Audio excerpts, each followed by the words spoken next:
Hello and welcome to the latest episode of the FPL Affairs podcast, the podcast that strips back and lays bare our season-long love affair with FPL. In this video, the follow-up to Unwrapped, we discuss a number of talking points from the round and how they can influence future decisions on our teams. Before we get started, please like this video, subscribe to our channel for all of our content, and if you click that bell, you should receive notifications each time we release something new. Anyway, enough of my small talk. Let's get cracking.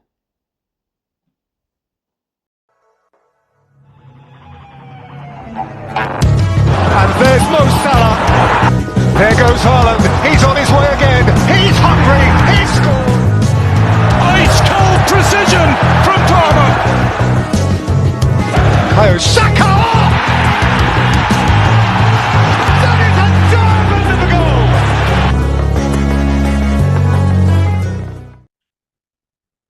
Okay, greetings everybody to our Game Week 3 Talking Points video with me, Matt, aka the FPL Affairs Magpie, and joining me once again for our Talking Points is our Facebook group host and creator, Mr. FPL Affairs Lion Lewis. How are you after, well, the talking points video on our Good. team performance, which we spoke Yeah, about and should probably move straight on from that quite rapidly for both of us. yeah, good. Ready to crack on with part two. Yeah, so we've had a think and we've got 5 or 6 talking points, more 5 that if we get through, Lewis can talk nicely and openly about the Liverpool Arsenal fixture that I'm sure you were celebrating, jumping up and down with I'd the be happy to give you an impartial view on that, of course, Matt. Yeah. okay, we'll get to that. Um, right. How I've sorted out the talking points, the first two are along the lines of sort of are they pointers, talking points that make us sort of want to remove certain players, Okay. and topics 3 and 4 are largely linked to ones we should perhaps take a closer look at bringing in. So Okay. where I think we should start, bearing in mind you have double defence from them, is Mm-hmm. the Forest defence. Mm. Because before the season, when defensive contributions were announced and they looked at statistics of if it would have happened last season, how Forest defenders would have been amazing Yeah. for totals, yet so far this season they are yet to keep a clean sheet, and their defenders, particularly their central defenders, which was supposed to be amazing, have been useless at Yeah. DEFCON. Yeah. So what are your impressions and plans with Forest defenders at the moment and goalkeeper? Yeah. So I'm going to hang on to Sells and Williams, I think, um, off the top of my head.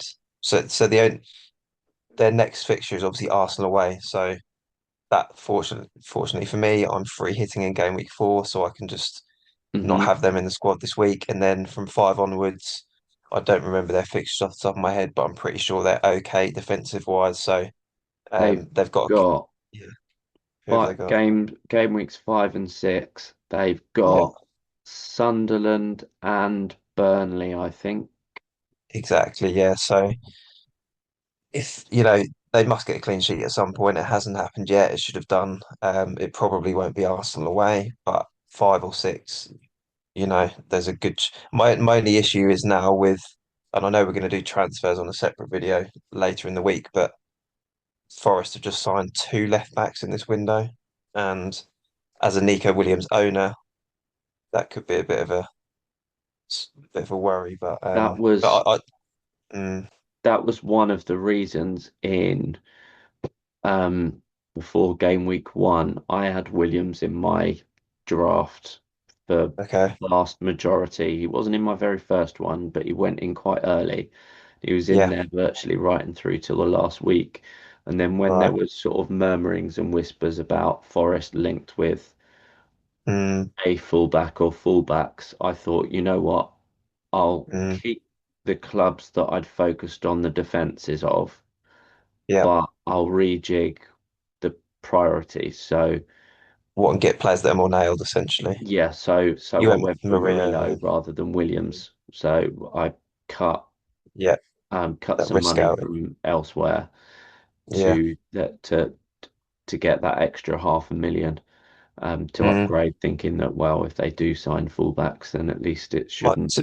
to be honest though, like I don't watch Forest enough, but for me, I thought he was nailed. Like I thought he might be Mm, their best fullback. So the only saving grace and hope that I have on that is actually if is he not predominantly a right back? I know he's been playing left back, but he is you right can footed. do both. So You can do yeah, both, I believe. bit of a Livramento then. But Yeah. I think that there's half a chance that if they obviously they've brought in Zinchenko and someone else today, if they play one of those at left back, I wouldn't rule out completely that Williams just starts as right back and they drop Anya. I'm not saying that's going to happen or that anyone's told me Mm, that. I don't think that's impossible because for me, I think Williams is their best fullback. But yeah, either way, I'm going to hold on to them and just hope that Williams and Sells both start and play the Burnley and Sunderland fixtures. Okay, yeah. So number one was Forest defence, yeah. and So and just as disappointing is number two, which is Villa attack. yeah, I mean, just before we move on to that, is for Okay. me, Forest defence is Yep. with Murillo. I have got. I think if I had more than one transfer, and I did jokingly say this in the admin group chat after they Yeah. conceded the second goal to West Ham, I joked. I said, right, okay, I might actually bring in Van Dijk instead, because I had been looking at Liverpool attackers for game week 4. I thought, oh, Yeah. maybe I'll bring in Van Dijk instead. So that was a jokey aspect, but yeah, thinking seriously, as I said with you, they've got Sunderland and Burnley coming up, and I think I'll see out those games with Murillo, I Yeah. think. 100%. And 100%. if they haven't picked up, then it will be that point where I'll look at moving on. Like it could be a hindsight that not hindsight. Are you in a position to bench Murillo against Arsenal next week, or have you got to play him? That's well, I can play. Oh, that's actually defensively, I'm okay next week because I've got Anderson at home to Leeds. Yeah. I've got Porro, whatever West Tottenham Ham. have got. It's West Ham. West Ham and Crystal Palace have got Sunderland. So Okay. I'm all So right Maria will be on your defensively, so bench. I Yeah. can bench him. It's Yeah. more a matter of having transferred in Chris Wood Yeah. that um, I'm going to need to play either a Stev of Burnley defender, or Anderson of Villa, Yeah. not not of Villa, or Elliot Anderson of Forest, or Chris Wood. So I think in all likelihood I'll most probably go for Elliot I Anderson, to I be honest. I'd go Anderson on the Defcons. I mean, Wood.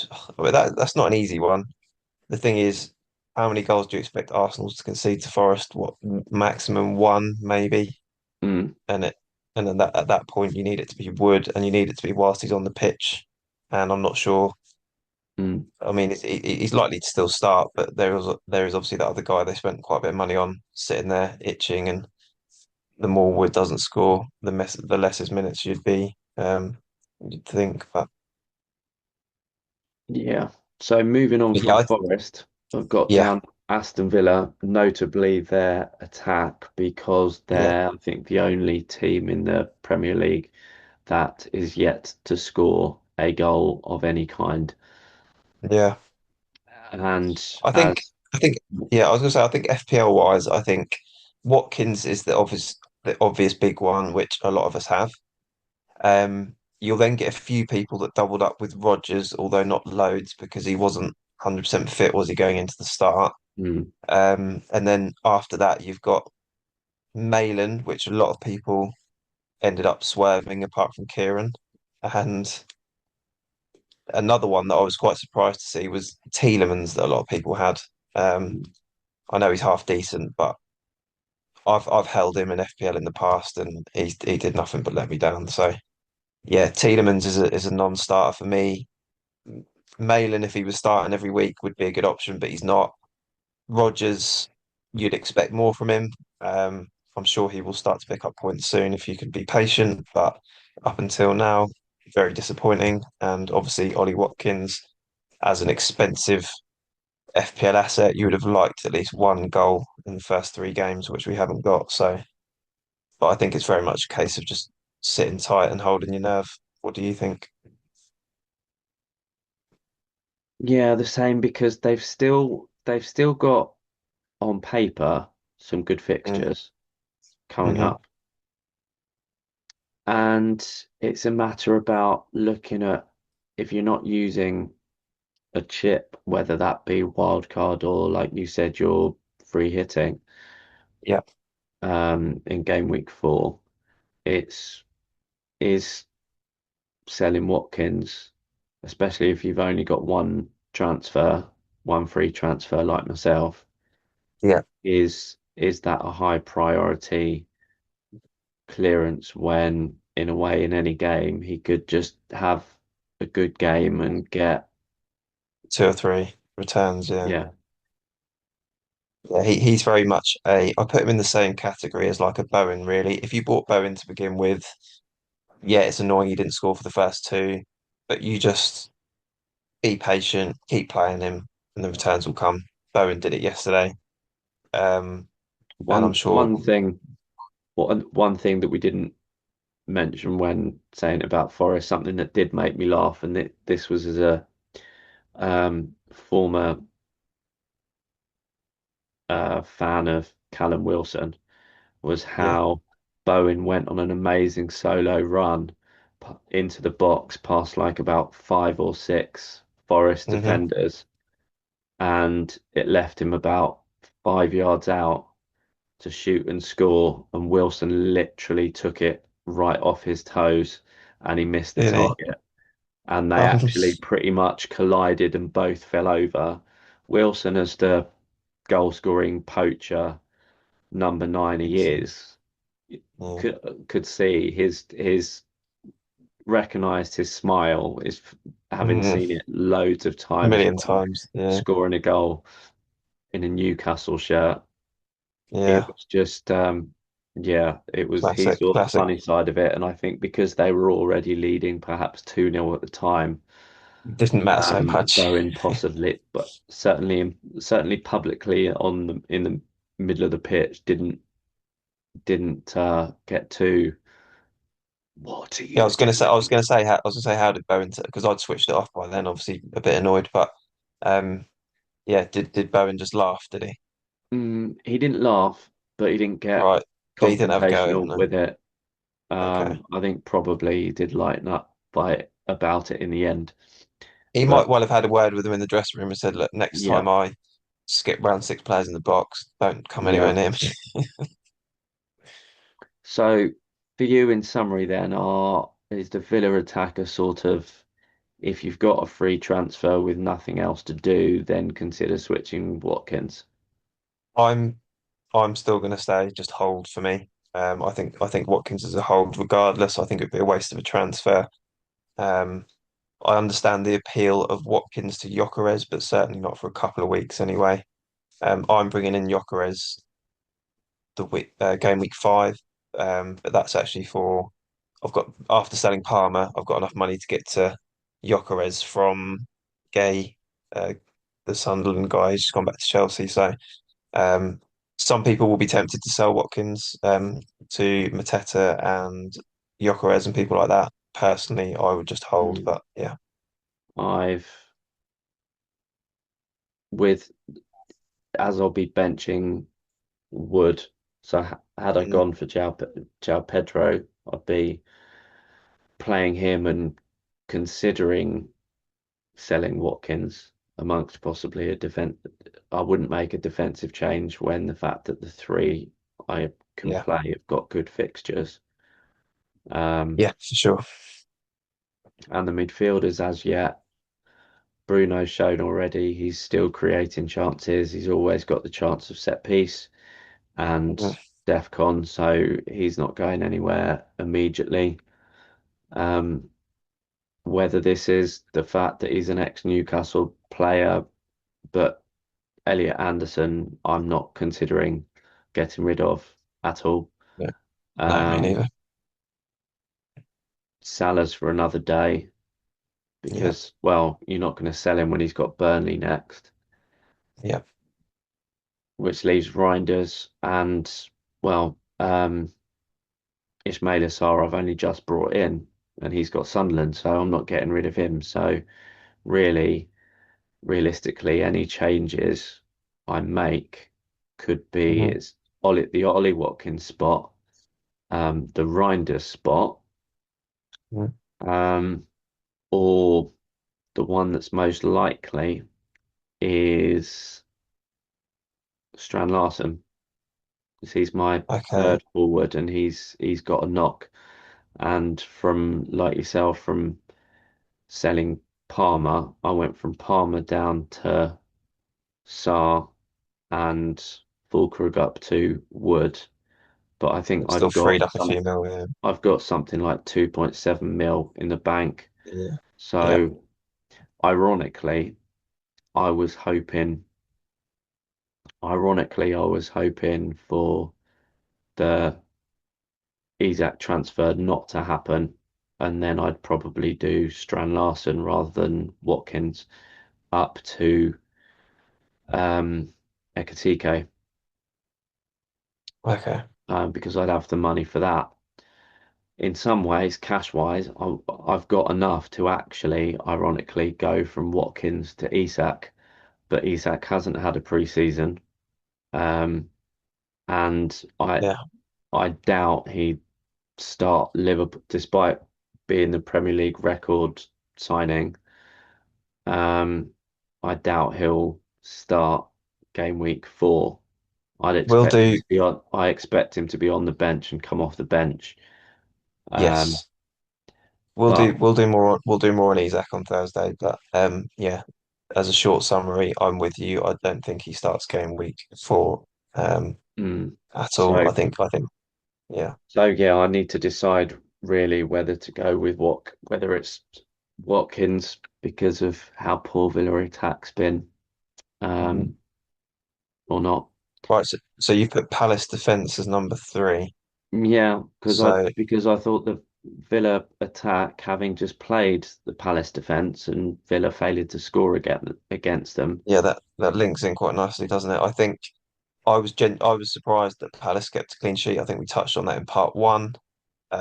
Definitely expected Villa to score, but Palace, fair play to them. They are looking solid at the back. It's then a decision of, do you pay the extra for Manoz, or do you stick with a cheap 4.5? I mean, Gahey at 4.5 is ridiculous value, isn't it, really? Um, Mm, and that was whether he went to Liverpool or stayed at Palace. I'm surprised that he wasn't priced at 5 million at the mm. start of the season, especially when you look at Palace's other defenders, which some of them are priced at 5 million. I thought he would have been I at think least that.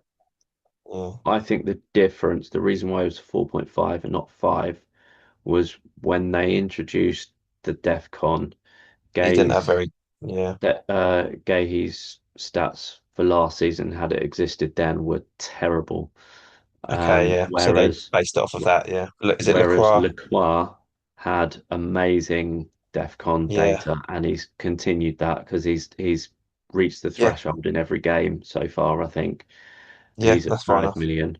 Munoz 5.5, obviously, because of all his attacking threat and from virtually playing right winger a lot of the time, Who tail plays end of left wing last back? season. Who plays left wing back for them? Is it Mitchell? Yeah. Is he nailed left wing back, or like, has he played every Um, game there, as far as you know? I think he's nailed, but his attacking threats minimal. Yeah, not as good as Munoz, and his no, defcon's not as good as others. But no. I've got a funny feeling he is five though, rather than They 4.5. one of their signings was I think it's Borna Souza or Souza, who is a left back. He's the Croatian national left back, and he Mm, played for Ajax for a bit. He's really good. Um, I don't know whether he might end up coming in instead of Mitchell. Uh, I was half thinking today that if Gahey went to Liverpool, which looked like it was happening, and they didn't get a replacement, I wondered if they were going to tuck Mitchell in as one of the extra centre backs and then play this guy left back. But yeah, as it stands, the left back spot um, isn't one to go to for FPL. If Salza starts playing there and gets nailed, he could be an option. I don't even know what his price is. I haven't checked, but yeah, probably I think if you probably hasn't been announced no, I think he's definitely already or there. I think he's already, I think they got him quite early in the window. He might have already played a few minutes, but I'll quickly check now. But I think if you're going for a Palace defender, I think it depends. If you've got the extra, you probably just go Manoz. If you've got 5 million, you probably go Lacroix. Oh, Salza is 5 million as well. mm, Um, yeah, and I think in at some point I went with Lacroix as my Palace defender representative in, and then yeah, I think when it came to juggling who who was from which, it might have been I took four. It may have been that I took the zero point 0.5 yeah, step down from Lacroix to Richards. Richards and used that That's what I was point good. 0.5 to go from Yeah, Williams up to Murillo right, okay.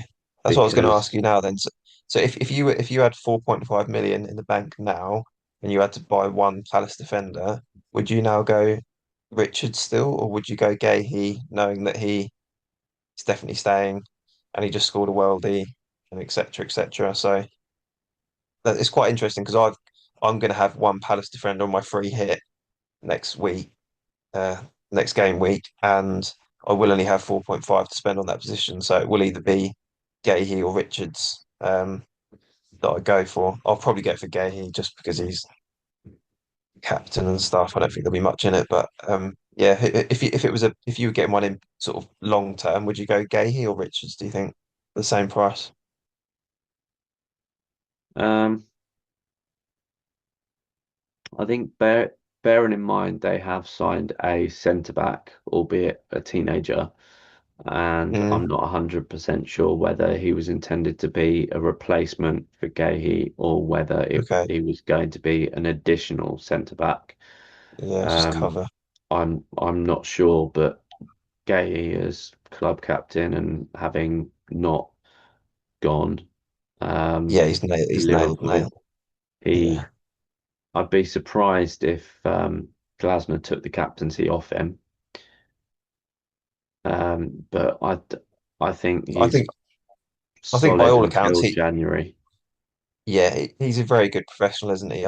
Obviously he probably would have wanted to go to Liverpool, but you know he didn't follow suit of anyone else of refusing to play or anything like that. He's actually just gone out on the pitch, and you know Isaac could have took a note of that, but that's for another Mm, day. But yeah, he even went out Sunday night, mm. even with everything that was looming, went and put in a captain's performance, scored a goal.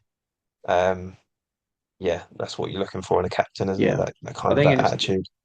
despite my rank and unlucky-ish decisions, so to Yeah, speak, at the moment. yeah, One of the things that I have been at least satisfied about, or perhaps a little small consolation, is yeah. when you get in, seeing in the FPL community people saying, "Oh, I'm looking at getting in a Palace defender," being able to sort of say, "I don't need to You do were on, that transfer because I've already got one." yeah, you were on the train early, weren't you? So that's that respect. Although I have got a friend who's a Sunderland fan. Not that that'll please you, but is adamant that Sunderland will score against Palace next week. Make of that what you will. Well, we shall see.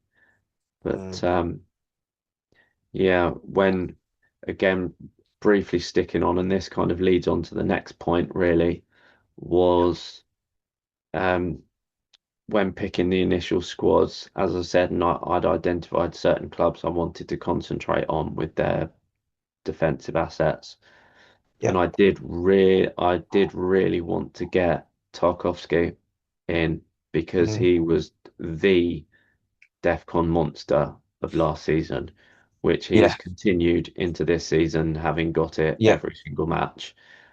Yeah. And Everton, certain last season, were one of those with quite relatively solid defence, even though they give away several chances.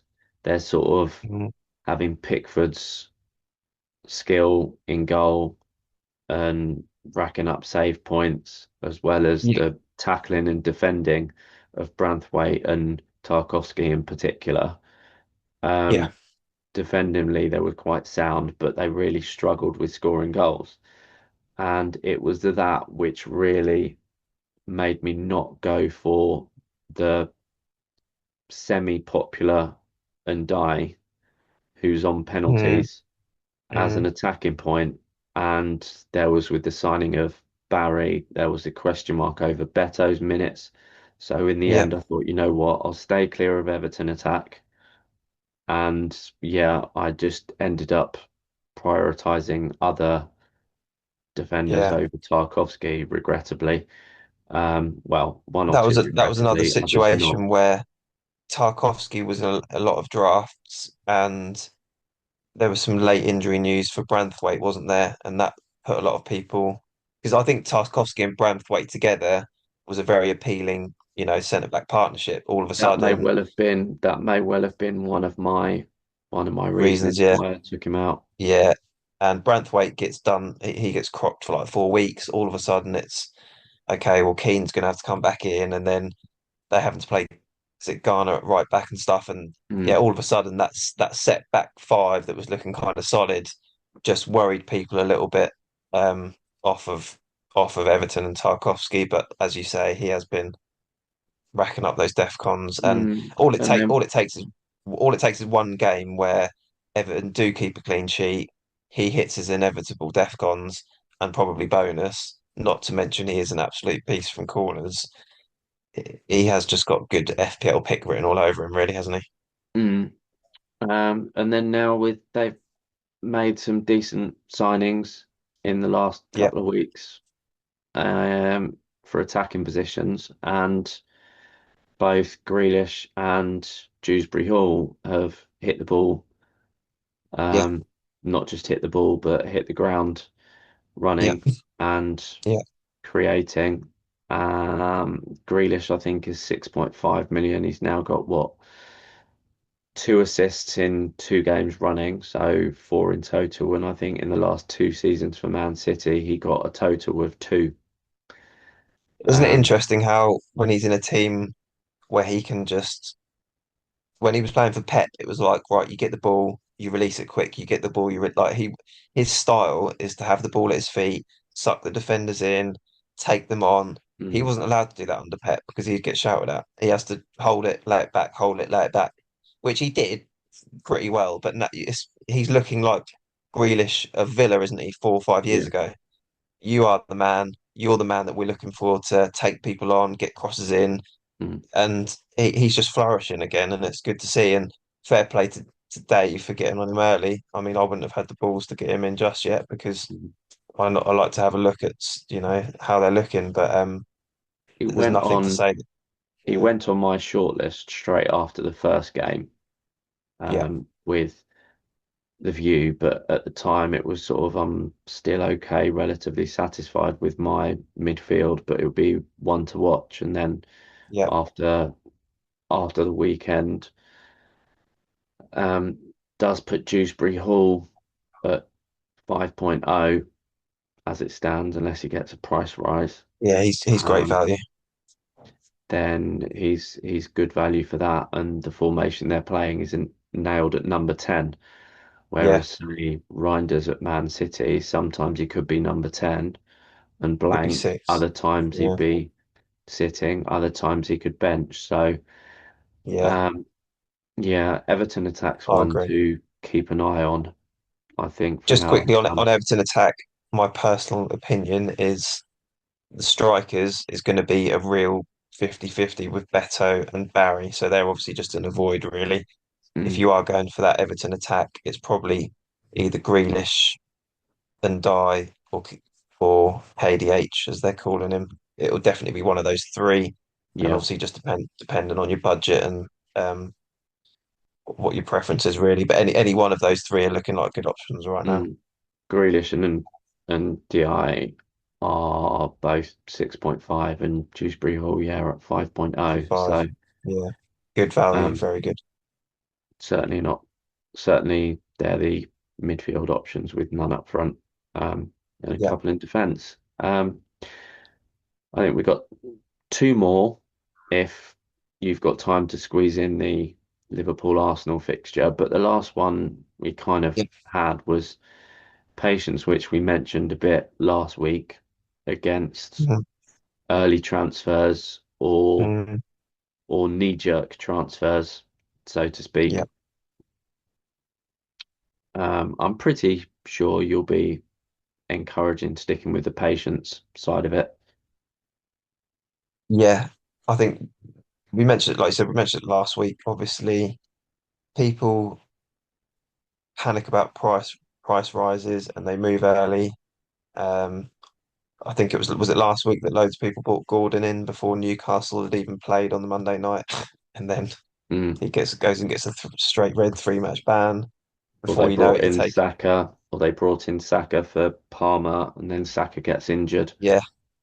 So before you know it, you're taking minus fours. I would always advise on just waiting until as late as possible, unless unless you're going to be priced out of a move by potential. If there's a move that you really want to do, and the guy you're looking at is looking at going up, or the one you're selling is going down, then in that scenario, then I don't mind going early. But yeah, I would always wait. With only 3 weeks, it's a small sample size of data, and with the transfer window closing Yeah, tonight, all the various changes and transfers and so on will need certainly a few games to keep an eye on as to yeah, how those players are going to slot into their respective yeah, new clubs. yeah. And also how some with slightly different fixtures and changes of fixtures and turn of fixtures can have an impact as well. Hmm. So Cool. quite ish You a wanted to go on. shortish one really about patience and yeah, early transfers again, just not necessarily knee jerking in players on the day they necessarily do But I don't do think well. you should basically never make a transfer on a Sunday night because that's likely to go south. Um, Definitely not on a Saturday while games are still going on. Always wait until at least Monday because at least by then you might have been able to digest what happened at the weekend and have a bit of a clearer head for your next move, I think. Mm. Very, very briefly, final thought on that is what what are your thoughts on the theory of when the deadline for a game week hits that Mm. you can't that price changes are locked and transfers are locked until the last game of the game week is finished. We might have actually briefly spoke of it last week. No, I don't think we have. How does it currently work then? That they are still moving whilst the game week is on? So the whatever your team is at deadline, Yeah. that's what it is for those fixtures. Right, okay. But any transfers you make are just eligible from. the following week. So you can make the changes about, because I think once the deadline hits, the game's sort of updating for about, Mm, I don't know, ten minutes to half an hour hmm. before you can access the website and the app again. Yeah. But then any changes you make will be relevant for the next week, and price changes are ongoing and are determined by a number of um, Yeah. players Transfers in transferring and them out. in Yeah, yeah. and out. But that's that, and we've got just under 4 minutes left, which means a sort of 1 minute outro. So give us your Matt's summary of Liverpool Arsenal in about two So, minutes. okay, so I take it you didn't watch the game, no? No, I wasn't able to, unfortunately.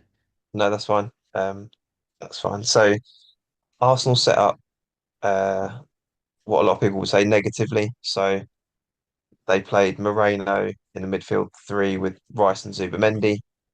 So straight away, that was a good indication that they're looking to frustrate Liverpool, control the game, be strong, be physical, not overly. Obviously, Moreno isn't an Odegaard, he isn't an Eze. He's very sort of rigid, but he's good at what he does. But the way I saw it was Arsenal were very much in control of the first half. Not that they were threatening Liverpool overly, but they didn't look like conceding.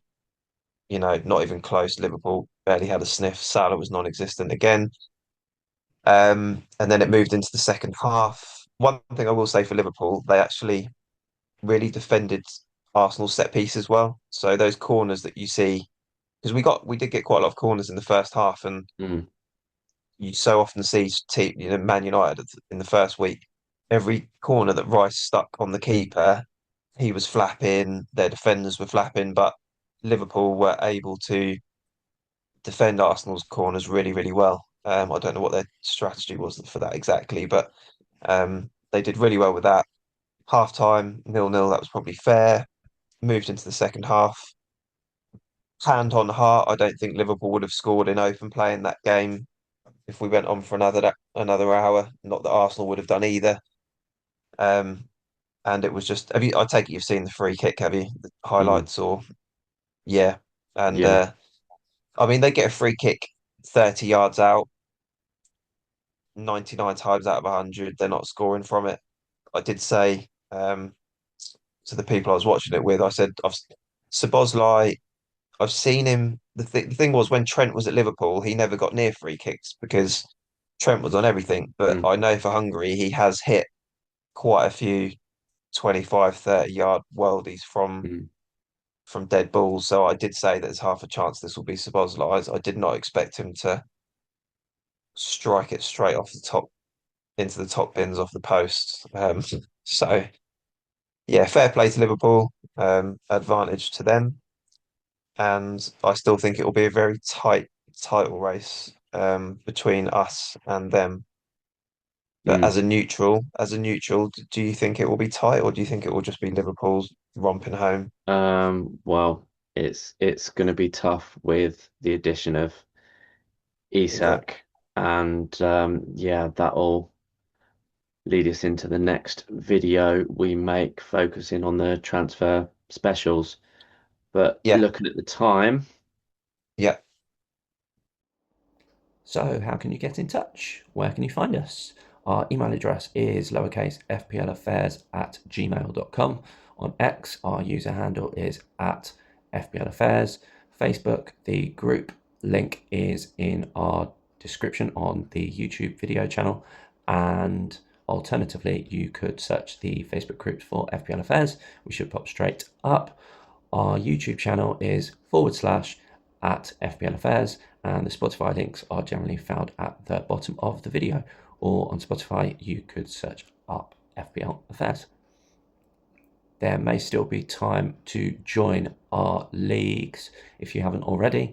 The Classic League code is 12RRCG, or the Classic code is lowercase I6NQNB. Unfortunately, the head-to-head league is now closed as the season has started. Thanks for watching our thoughts for the weekend and talking points and game week 3, and keep an eye out for our transfers special. So thanks again for joining me, Lewis. Not quite determined who's going to be joining for the transfer special, but but but we ran out of time again. Oh dear. What do we like? We just can't stop talking about FPL. I wonder if the international break will give us a chance or, well, will stop us from doing that. Either way, we do have planned, as stated, the transfer special where we're hoping to get a few of us on to talk about it. Anyway, I'm rambling again. So all that's left to say is keep your FPL affairs under wraps through the international break. Goodbye from me. Don't forget to like and subscribe. Bye bye.